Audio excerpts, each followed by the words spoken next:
In this video, I'll show you how to download GCash on PC.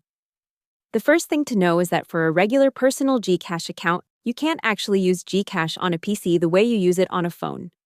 GCash's Help Center says you can only log in using the mobile app on a phone or tablet, and that GCash does not work on computers, PCs, laptops, or web browsers.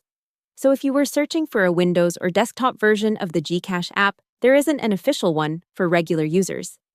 GCash's Getting Started guide also says to download the app from the App Store or Google Play, which confirms the standard app is made for mobile devices. Now, even though you can't install the regular GCash app on a PC, you can still use GCash for some payments while shopping on a computer. GCash says that for laptop or computer checkouts, you can log into your GCash app on your phone and scan the QR code shown on your computer screen to complete payment. There is one exception worth mentioning.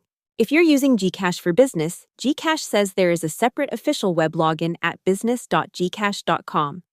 But that is for business accounts, not the regular consumer wallet. So again, you can't download the regular GCash app on PC. To use GCash, install it on your phone or tablet. And if you're paying on a computer, use your phone's GCash app to scan the payment QR code. Hope the tutorial was helpful, subscribe to my channel, and see you in the next video.